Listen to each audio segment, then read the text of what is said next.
핏자국과 탄피만 남은 유령선, 조쿨호 미스터리. 망망대해 한가운데 정해진 항로에서 수백 킬로미터나 떨어진 곳에서 보트 한 척이 표류하고 있습니다. 엔진은 꺼져 있고 앵커는 수심이 맞지 않은 깊은 바닷속으로 무의미하게 내려져 있으며 선미의 문은 파도에 맞춰 삐걱거리며 열려 있습니다. 그 위에는 6명의 사람이 있었어야 합니다. 그러나 지금 그곳에는 섬뜩한 정적만이 흐릅니다.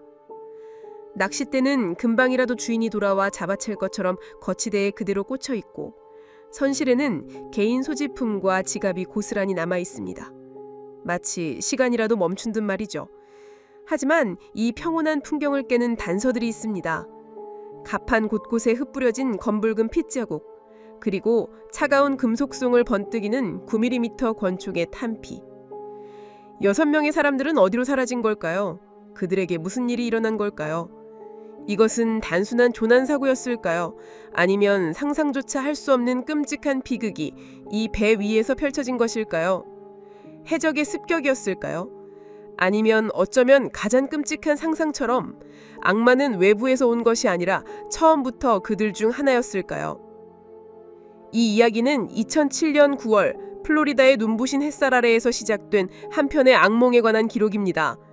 바다를 사랑했던 4명의 사람들과 수상한 목적을 숨긴 채 그들의 배에 올라탄 2명의 낯선 남자, 그리고 그들이 향했던 쩨분 여행이 어떻게 한순간에 지옥으로 변했는지에 대한 이야기입니다. 지금부터 우리는 조쿨이라는 이름의 낚싯배가 어떻게 유령선이 되었는지, 그 위에 남겨진 핏자국과 탄피가 속삭이는 진실은 무엇인지 그날의 비극을 한 겹씩 파헤쳐보고자 합니다. 준비되셨다면 플로리다 마이애미 비치 선착장으로 시간의 닻을 데리고 우리와 함께 이 미스터리의 항해를 시작해보시죠. 6명의 실종자, 2명의 생존자, 그리고 바다만이 알고 있는 끔찍한 비밀이 여러분을 기다리고 있습니다. 2007년 9월 22일 플로리다 마이애미 비치의 선착장은 여느 때처럼 활기가 넘쳤습니다. 따사로운 햇살이 에메랄드빛 바다 위로 쏟아지고 갈매기들은 끼룩거리며 하늘을 맴돌았습니다. 그날 오후 약 14.3m 길이의 스포츠 낚싯배 조쿨호가 힘찬 엔진 소리와 함께 부두를 떠났습니다. 목적지는 약 80km 떨어진 바하마 군도의 작은 섬 비미니였습니다. 예상 항해 시간은 2시간 반 남짓이었습니다. 배의 선장은 27살의 젊고 유능한 제이크 브레넘이었습니다. 그의 곁에는 사랑하는 아내 켈리가 함께했습니다. 선원으로는 제이크의 이부 동생인 스콧 gem블과 가족의 오랜 친구인 세뮤얼 카이리가 동승했습니다. 4사람은 모두 바다와 낚시를 누구보다 사랑하고 잘 아는 베테랑들이었습니다. 제이크는 특히나 실력이 뛰어나 그의 낚시 전세 서비스는 언제나 예약이 꽉 차 있을 정도였습니다. 그는 어디로 가야 물고기를 찾을 수 있는지 본능적으로 아는 선장이었습니다. 그날 조쿨호에는 2명의 낯선 손님이 타고 있었습니다. 그들은 비미니까지 가는데 $4,000라는 거금을 지불했습니다. 선원들은 훨씬 저렴한 비행기를 타는 것이 어떻겠냐고 제안했지만 남자들은 자신들의 여자친구가 실수로 여권을 위탁수화물에 넣어버리는 바람에 어쩔 수 없이 배를 타야 한다고 설명했습니다. 어딘가 석연치 않은 변명이었지만 선상에서는 흔히 있을 수 있는 일 중 하나로 여겨졌습니다. 제이크는 두 난자를 비미니의 약속 장소에 내려준 뒤 돌아오는 길에 낚시를 즐길 계획이었습니다. 다음 날 잡혀있는 또 다른 예약을 위해 시간 맞춰 돌아와야 했습니다. 하지만 약속된 시간이 지나도 조쿨호는 돌아오지 않았습니다. 하루가 지나고 이틀이 가까워졌습니다. 처음에는 조쿨호의 주인이자 제이크의 삼촌인 제프 브레넘도 크게 걱정하지 않았습니다. 손님들이 낚시를 더 하고 싶어 하거나 비미니에서 술을 너무 많이 마셔 하루쯤 묵고 오는 일은 종종 있었기 때문입니다. 하지만 제이크에게서 그 어떤 연락도 없자 불안감은 점차 커져만 갔습니다. 제이크는 결코 무단으로 예약을 펑크낼 사람이 아니었습니다. 결국 제프는 미국 해양경비대에 실종 신고를 했습니다. 신고가 접수되자마자 해양경비대는 대대적인 수색 및 구조작전에 돌입했습니다. 항공기와 경비정이 총동원되어 마이애미와 비미니 사이의 광활한 해역을 샅샅이 훑기 시작했습니다. 이 해역은 마약 밀매와 해적 행위가 빈번하게 일어나는 위험한 곳으로 알려져 있었기에 당국은 최악의 상황까지 염두에 두고 있었습니다. 하지만 수많은 선박이 오가는 이 주요 항로 어귀에서도 조클호의 흔적은 발견되지 않았습니다. 마치 배가 통째로 증발해버린 것 같았습니다. 제이크 일행이 마이애미를 떠난 지 약 36시간이 흘렀을 때 해양경비대 경비함 피아일랜드호의 조나단 카터 지휘관은 갑판장교로부터 수평선에 나타난 표적에 대한 보고를 받았습니다. 망원경으로 확인한 결과 그것은 스포츠 낚싯배였습니다. 하지만 그 위치가 너무나도 이상했습니다. 그 배는 쿠바 북쪽으로 약 48km, 조클호의 예정 항로에서는 남쪽으로 무려 225km나 떨어진 곳에서 발견되었습니다. 스포츠 낚시꾼들이 물고기를 잡기 위해 이렇게까지 남쪽으로 멀리 내려와 귀한 연료를 낭비할 이유가 전혀 없었습니다. 피아일랜드호가 천천히 접근하자 더욱 불안한 점들이 눈에 들어왔습니다. 배는 수심이 60m가 넘는 깊은 바다에 있었음에도 불구하고 약 23m 길이의 앵커라인이 내려져 있었습니다. 앵커는 바닥에 닿지도 못한 채 허공에 매달려 배의 표류를 막지 못하고 있었습니다. 마치 누군가 배를 버리기 전 급하게 앵커를 내던진 듯한 모습이었습니다. 배의 깃문은 활짝 열린 채 파도에 따라 덜컹거리며 흔들리고 있었습니다. 이윽고 그 배가 실종된 조쿨호임이 확인되었습니다. 그 순간 수색작전은 범죄 수사로 전환되었습니다. 당국은 이 배가 의도적으로 그곳에 버려졌다고 확신했습니다. 만약 조쿨호가 단순한 엔진 고장을 겪었다면 강력한 멕시코 만류를 따라 북쪽으로 빠르게 표류했을 것입니다. 배가 이 지점에서 발견될 수 있는 유일한 방법은 누군가 의도적으로 조류를 거슬러 남쪽으로 배를 몰았다는 것뿐이었습니다.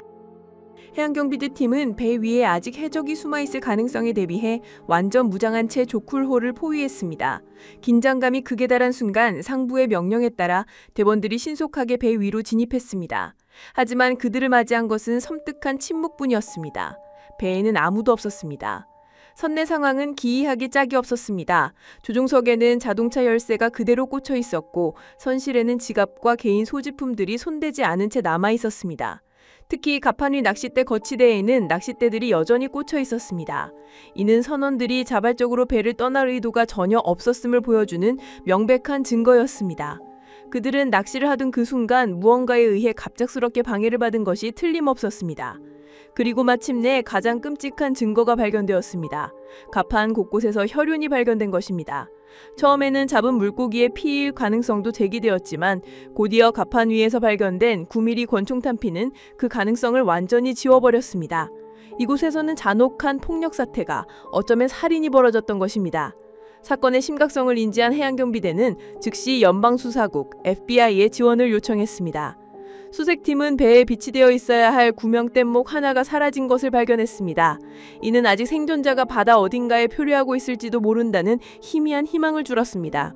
곧 닥쳐올 개정풍을 앞두고 수색은 더욱 절박해졌습니다.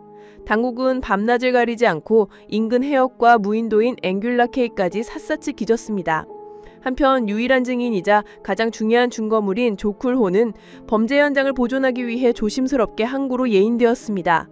텅 빈 유령선이 된 조쿨호는 그 위에 새겨진 핏자국과 함께 그날 바다 위에서 벌어졌던 끔찍한 비극의 전말을 묵묵히 간직한 채 육지로 돌아왔습니다. 이제 남은 질문은 단 하나였습니다. 도대체 누가, 왜 이런 짓을 벌였는가? 그리고 사라진 6명의 운명은 어떻게 되었는가?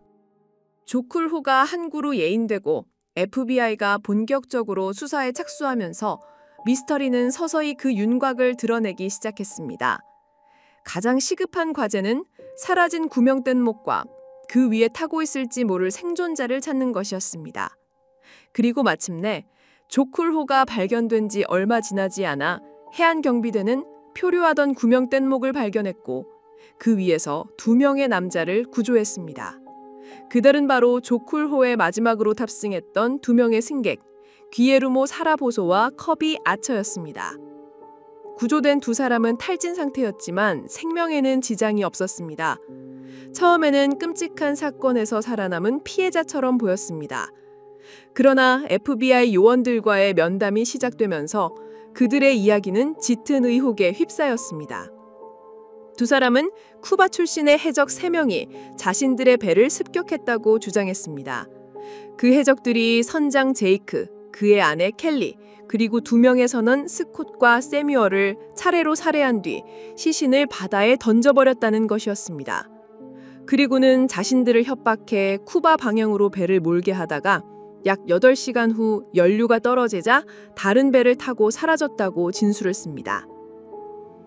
하지만 그들의 이야기는 신빙성이 전혀 없었습니다. 우선 두 사람의 진술이 세부적인 부분에서 계속 엇갈렸습니다. 사라보소와 아처는 해적들이 입고 있던 옷이나 희생자들이 살해된 순서에 대해 서로 다른 말을 했습니다. 거짓말을 할 때 나타나는 전형적인 불일치였습니다. 더욱이 그들의 행동은 상식적으로 이해할 수 없는 부분투성이었습니다. FBI 수사관들은 날카로운 질문을 던졌습니다. 왜 해적들이 4명의 목격자는 무참히 살해하면서 2명의 목격자는 살려두었는가? 왜 수만 달러 가치의 멀쩡한 배를 버려두고 작은 구명된 목으로 탈출했는가? 조클호에는 비상시 누구나 쉽게 사용할 수 있는 무선 통신 장비가 완벽하게 갖춰져 있었는데 왜 단 한 번도 구조 요청을 시도하지 않았는가? 그리고 왜 해적들은 지갑, 시계 등 값나가는 물건들을 배에 그대로 남겨두고 떠났는가? 두 사람의 이야기는 앞뒤가 맞지 않는 허점투성이었습니다. 수사관들은 이들이 피해자가 아니라 사건의 진실을 숨기고 있는 용의자라고 확신하기 시작했습니다. FBI는 즉시 두 사람의 신원조회에 들어갔습니다. 길리에르모 사라보소는 10대 후반의 청년으로 사우스 플로리다에서 가족과 함께 살고 있었습니다. 그는 보안요원으로 일하고 있었고 언젠가 법 집행 기관에 들어가는 것이 꿈인 평범한 청년처럼 보였습니다. 전과 기록도 깨끗했습니다. 그가 이런 끔찍한 범죄에 연루되었다고는 상상하기 어려웠습니다. 반면 커비 아처의 배경은 전혀 달랐습니다. 그는 아칸소주에서 아동 성추행 혐의와 월마트 고객관리 매니저로 일하면서 92,000달러를 횡령한 혐의로 체포영장이 발부된 상태였습니다. 그는 법의 심판을 피해 도망다니는 도망자였습니다. 이 사실이 밝혀진 순간 사건의 퍼즐 조각이 맞춰지기 시작했습니다. 아처에게는 미국을 탈출해야만 하는 강력한 동기가 있었습니다. FBI는 아처가 사건의 주범일 가능성이 높다고 판단하고 즉시 그를 구속했습니다. 이제 남은 것은 사라보소의 역할을 밝혀내고 그들의 거짓말을 깨트릴 결정적인 증거를 찾는 것이었습니다. 해상에서 벌어진 살인사건은 시신이나 명확한 증거 없이는 기소하기가 매우 까다로웠습니다. 검찰은 만약 이들을 즉시 기소하지 못하면 특히 사라보소가 증거인멸이나 도주를 시도할 것을 우려했습니다. 바로 그때 조쿨호에서 발견된 작은 탄피가 결정적인 역할을 했습니다. FBI 과학수사팀은 탄피를 분석하는 한편 사라보소의 집을 수색했습니다. 그리고 그의 집에서 한 장의 영수증을 발견했습니다. 그것은 조클호에 오르기 직전 그가 9mm 권총탄 한 상자를 구매했다는 증거였습니다.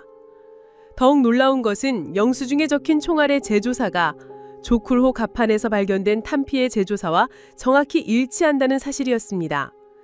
이것은 사라보소를 범죄 현장과 직접적으로 연결하는 빼도 박도 못할 물적 증거, 스모킹 건이었습니다. 수사관들은 이 증거를 가지고 사라보소와 아처를 다시 신문했습니다. 검사들은 사형 구형 가능성까지 언급하며 그들을 강하게 압박했습니다. 궁지에 몰린 커비 아처는 마침내 무너졌습니다. 그는 모든 것을 자백했습니다. 아처의 자백을 통해 드러난 사건의 진실은 해적 이야기보다 훨씬 더 치밀하고 잔혹했습니다. 아처와 사라보소는 사라보소가 보안 요원으로 일하던 자동차 수리점에서 처음 만났습니다. 도망자 신세였던 아처는 법 집행관이 되고 싶어 하는 순진한 청년 사라보소에게 아주 교활한 방법으로 접근했습니다. 그는 자신을 CIA 요원이라고 소개하며 쿠바에서 수행할 비밀 임무에 협력해달라고 사라보소를 포섭했습니다. 만약 임무에 성공하면 그를 CIA에 정식으로 채용될 수 있도록 도와주겠다고 약속했습니다. 법 집행관이 되겠다는 꿈에 부풀어 있던 사라보소는 아처의 거짓말에 완전히 속아 넘어갔습니다. 그는 자신이 국가를 위한 중요한 비밀 작전에 참여하고 있다고 굳게 믿었습니다. 수사관들은 아처가 자신의 범죄 혐의를 피해 쿠바로 도망가기 위해 처음부터 배를 탈취할 계획을 세웠고 사라보소를 자신의 계획에 끌어들인 것이라고 분석했습니다. 아처는 그날 조쿨호에서 벌어진 끔찍한 상황을 상세히 진술했습니다.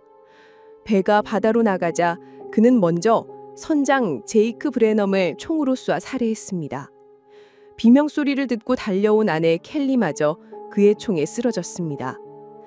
아처는 이어서 이부 동생 스콧 gem블과 친구 세뮤얼 카이리는 사라보소가 총으로 쏴 죽였다고 주장했습니다. 그리고 두 사람은 4명의 시신을 차례로 바다에 던져 증거를 인멸했습니다. 그들의 시신은 끝내 발견되지 않았습니다.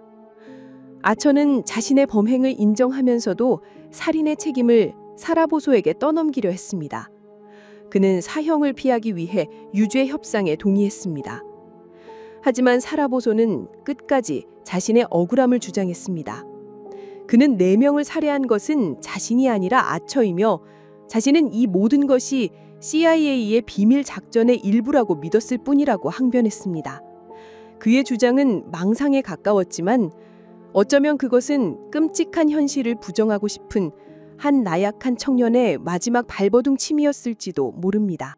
이로써 유령선 조쿨호의 미스터리는 풀렸습니다. 해적은 없었습니다.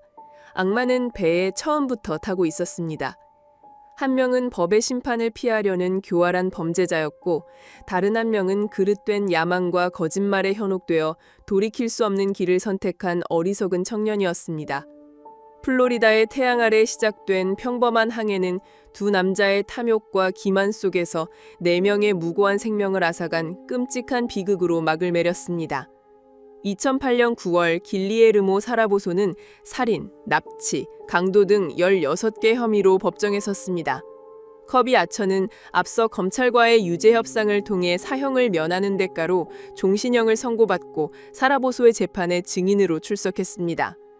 재판 내내 사라보소의 변호인단은 그가 교활한 아처에게 속은 순진한 피해자라고 주장했습니다. 사라보소 자신도 최후 준술까지 자신은 CIA의 비밀 작전을 수행하고 있다고 믿었을 뿐이라고 항변했습니다. 하지만 배심원단은 그의 주장을 받아들이지 않았습니다. 검찰이 제시한 증거들은 명백했습니다. 사라보소가 직접 구매한 총알 영수증과 배에서 발견된 탄피, 두 사람의 엇갈리는 초기 진술과 아처의 증언까지 모든 증거는 그가 이 끔찍한 범죄의 공범이라는 사실을 가리키고 있었습니다. 결국 배심원단은 만장일치로 사라보소의 모든 혐의에 대해 유죄 판결을 내렸습니다. 법원은 커비 아처와 길리에르모 사라보소에게 각각 가석방 없는 5회 연속 종신형을 선고했습니다. 이는 사실상 그들이 감옥에서 생을 마감하게 될 것이라는 의미였습니다. 법의 심판은 내려졌지만 이 사건이 남긴 상처와 교훈은 여전히 깊습니다. 가장 큰 비극은 아무런 이유 없이 목숨을 잃은 4명의 희생자들과 그 유가족들의 고통입니다. 바다를 사랑하고 성실하게 자신의 삶을 꾸려가던 제이크와 켈리 부부, 그리고 스콧과 세뮤얼, 그들은 단지 잘못된 시간에 잘못된 손님을 태웠다는 이유만으로 끔찍한 죽음을 맞이했습니다.